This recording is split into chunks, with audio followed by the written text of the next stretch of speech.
Hello everyone, welcome to the answer world. Hope कि आप लोग अच्छे होंगे और अपनी पढ़ाई अच्छे से कर रहे होंगे। आज का हमारा टॉपिक किस पे होने वाला है? स्वच्छ वायु सर्वेक्षण पर। और ये टॉपिक हर एग्ज़ाम के लिहाज से इम्पोर्टेंट है।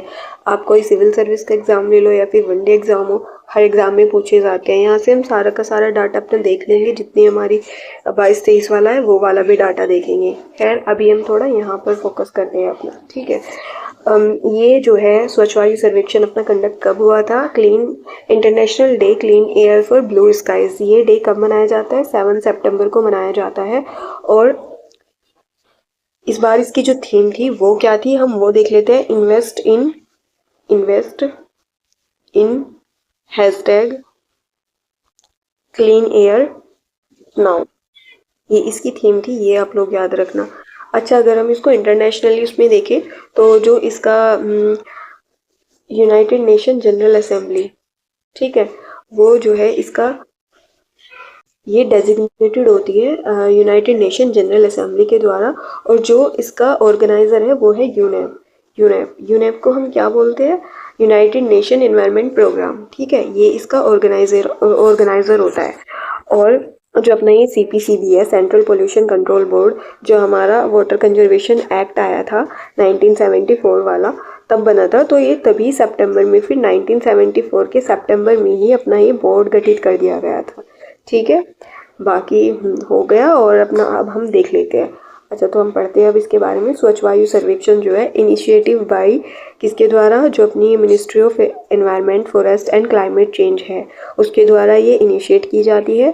और rank cities on the basis of implementation of activities approved under city action plan and air quality in 130 NCAP cities. National clean air programme के अंदर जितनी 130 सिटीज़ आती हैं वो उनकी बातें कर रही हैं।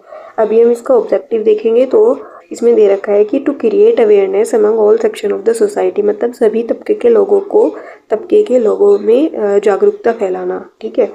इन्फॉर्म करना सिटीजन को अबाउट द हेल्थ के बारे में, impact related due to exposure, comparing air quality condition at different location in the cities to achieve the goal of NCAP clean air for all. अच्छा, अब इसका क्राइटेरिया इन्होंने क्या दिया है? 3 कैटेगरी में डिवाइड किया है। और पहली कैटेगरी में इन्होंने वो रखा है जिनकी पॉपुलेशन जो है 10 लाख प्लस है। और सिटीज़ कितने हैं? इतने 47 सिटी है, 47 सिटीज़ इसके अंदर आते हैं। और कैटेगरी 2 में इन्होंने पॉपुलेशन जो है वो अपनी 3 से 10 लाख तक की रखी है और सिटीज़ अपनी 43 है। कैटेगरी 3 के अंदर population under 3 lakh, number of cities कितनी है? 40 है। जो मिनिस्ट्री ऑफ इन्वायरमेंट है वो रिवॉर्ड देती है जो टॉप 3 परफॉर्मिंग सिटीज़ होती है उनको, और प्रत्येक साल इनको दिया जाता है। और जो रिवॉर्ड है अपना, उसमें कैश प्राइज मिलता है, ट्रॉफी मिलती है और सर्टिफिकेट मिलता है, जिस पर ये टैग रहता है नेशनल क्लीन एयर सिटी वाला, ठीक है। और the recognition as a part of the national mission for clean air and is awarded on 7 September, जब हमारा international day of blue clean air for blue skies day होता है, तभी हम ये रिवॉर्ड दिया जाता है, ठीक है जी। बाकी अपने उसके गाइडिंग प्रिंसिपल देख लेते हैं। All 130 cities covered under NCAP are assessed based on information submitted under ranking framework by cities ULBs on प्राणा पोर्टल। अच्छा, प्राणा पोर्टल के बारे में पूछने लगे तो आपको याद रखना है कि ये NCAP का जो प्रोग्राम है उसके लिए है, ठीक है। मैथोडोलॉजी इन्होंने क्या अडोप्ट किया? इन्होंने जो है हर साल ये सिटीज़ को रैंकिंग देते हैं कि उनकी परफॉर्मेंस कैसी है उसके बेस पर। और ये साल कैसे काउंट करते हैं? अपना फाइनेंशियल ईयर, जो हमेशा देखा जाता है इकोनॉमी में भी 1 अप्रैल से, और नेक्स्ट ईयर का क्या 31 मार्च की डेट हो गई, ठीक है। एक फाइनेंशियल ईयर में specific weightage has been assigned for taking control measure in 8 identify sector. कौन कौन से है वो सेक्टर देख लेते हैं। अब ये रहे जी। तो इसमें पहला हो जाएगा अपना biomass and municipal solid waste burning, दूसरा है रोड डस्ट, तीसरा है dust from construction and demolition waste, fourth है रेगुलर एमिशन, फिफ्थ है अपना एमिशन फ्रॉम इंडस्ट्रीज और अदर एमिशन, सिक्स्थ में आ जाएगा फिर IEC activities, public awareness, improvement in PM10 concentration, ठीक है। तो जो अपनी कैटेगरी फर्स्ट है और जो अपना सेक्टर फर्स्ट है उसके अंदर 20% है, मतलब biomass municipal solid waste burning के अंदर 20% है, ठीक है। कैटेगरी 2 में 20% है, कैटेगरी 3 में भी 20% है। रोड डस्ट के बारे में क्या है कि जो 20% है वहाँ कैटेगरी फर्स्ट है, कैटेगरी सेकंड में 20% और 25% है इधर कैटेगरी 3 में। Dust from construction and demolition waste जो अपना सेक्टर 3 है उसके अंदर जो कैटेगरी पॉल्यूशन सिटीज़ है वो कितनी दिखाई गई है, 5%। इधर भी 5%, 2 में भी और 3 में भी 5%। ठीक है।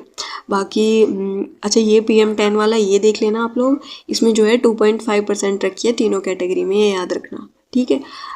पब्लिक अवेयरनेस और IEC एक्टिविटीज़ में भी इसमें भी 2.5 है, ये इजी है याद करना। Declaration of result based on above guideline principle this year following cities are presented with national clean air city awards as part of the Swachh Vayu Sarvekshan. ठीक है। During national level workshop for celebrating international day of clean air for blue skies at Jaipur. ठीक है। ये मैंने आपको बताया था कि जयपुर में इस बार कंडक्ट हुआ था। तो कैटेगरी फर्स्ट में अपनी फर्स्ट सिटीज़ कौन कौन सी थी, सूरत थी और गुजरात थी। अवार्ड कैश प्राइज इनको 1 करोड़ में दिए गए हैं, 1.50 करोड़ रुपए। ठीक है। सेकंड है जबलपुर और मध्य प्रदेश जो कि है 1.0%, मतलब 1 करोड़ रुपए। और थर्ड है अपना आगरा। अच्छा ये याद रखना यूपी वाले बच्चों, क्योंकि ये मोस्ट इंपॉर्टेंट हो जाता है स्वच्छ वायु सर्वेक्षण में। कैटेगरी फर्स्ट में आगरा अपना 3rd नंबर पे है, ना कि फर्स्ट पे, ना कि सेकंड पे। गुजरात का सूरत जो है पहले नंबर पर है। तो अपने को कितने मिले, 0.50 करोड़ रुपए मिले हैं। कैटेगरी सेकंड में अपना देख लेते हैं, फिरोजाबाद आता है जो कि उत्तर प्रदेश का है, अमरावती जो कि महाराष्ट्र का है, और थर्ड पर झांसी है उत्तर प्रदेश का। कैटेगरी 2 में अपनी 2 सिटी है, कौन कौन से, फिरोजाबाद और झांसी। ठीक है। कैटेगरी 3 में अपने फर्स्ट पे रायबरेली उत्तर प्रदेश का है, बाकी सेकंड पे नालगोंडा है तेलंगाना का, थर्ड पे नालागढ़ है हिमाचल प्रदेश का। ठीक है। अच्छा ये जो है इन्होंने ये कुछ की एक्टिविटीज़ दे रखी है, end to end paving on, मतलब पक्की सड़कें वगैरह करना, promoting mechanical sweeping, bio remediation of legacy waste, CND and solid waste management, नगर वाटिका from reclaimed land of dump site, green belt development, intelligent traffic management system, Miyawaki forestation. आप इन चीज़ों को, जैसे आप ऐसे राइटिंग वगैरह करते हैं, मेंस को क्वेश्चन लिखते हैं, उनमें भी ये सारे की सारी चीज़ें डाल सकते हैं। फर्स्ट जो अपना national clean air city award था, तो उसके अंदर वो कब हुआ था, 2022 में हुआ था। और वहाँ पर जो अपनी सिटी थी वह presented during national level workshop. Title कौन सा था, टाइटल अपना समंगलम पंच महाभूत। ठीक है। Conference series on Vayu, the title life force held at Bhubaneswar, ये याद रखना आप, उड़ीसा में हुआ था, 2 से 4 दिसंबर 2022 में हुआ था। और अपनी जो सिटी थी पहले पर वो लखनऊ थी, उसके बाद प्रयागराज, उसके बाद वाराणसी। ठीक है। और जो अपनी कैटेगरी अंडर थर्ड कैटेगरी के अंदर जो थी मुरादाबाद, फिरोज़ाबाद, अमरावती। ठीक है। ये आप देख लेना, मैंने यहाँ पर जो है रोक भी दिया है, स्क्रीनशॉट लेके भी रख सकते हैं। जो अपना 2023 वाला था वो कहाँ पर, वो मध्य प्रदेश के भोपाल में हुआ था। और अपना जो है देख लेते हैं, उसमें इंदौर अपना फर्स्ट पर था, आगरा सेकंड पर। ठीक है। और इधर अमरावती मुरादाबाद सेकंड पर। ठीक है। ये सारे के सारे मैंने करा दिए। This unique initiative envisages to generate competitiveness among cities by showcasing and sharing progress achieved by the cities in public domain. Hence, foster a sense of encouragement and motivation in cities authority in enhancing their effort. अच्छा इस तरह के जब काम होते हैं तो मतलब अवेयरनेस बढ़ाई जाती है कि हाँ, और उनको सराहना दी जाती है जो अपने अधिकारी होते हैं उनको भी, कि आप ये इतना अच्छा प्रोग्राम है तो आपको ये करना ही चाहिए। स्वच्छ वायु सर्वेक्षण shall help in enabling city authorities in comprehending their city's progress and achieving target action toward cleaner environment। ठीक है। इससे हमारा SDG जो गोल है वो भी हम अपना कंप्लीट कर पाएंगे। अच्छा देखिए इस बार ये जो दे रखे है सूरत, जबलपुर और आगरा, और 4th नंबर पर है अपना लखनऊ, 5वें पर है कानपुर। बाई चांस ये पूछने लगे कि टॉप 5 कंट्रीज़ में यूपी के कितने सिटीज़ है, वो चीज़ आप याद रखना। ठीक है। और कैटेगरी जो 2 आती है उसके अंदर फिरोज़ाबाद फर्स्ट आ जाता है, थर्ड पर अपना झांसी है, 4th पर गोरखपुर है। ठीक है। और 6th पर इधर नोएडा है।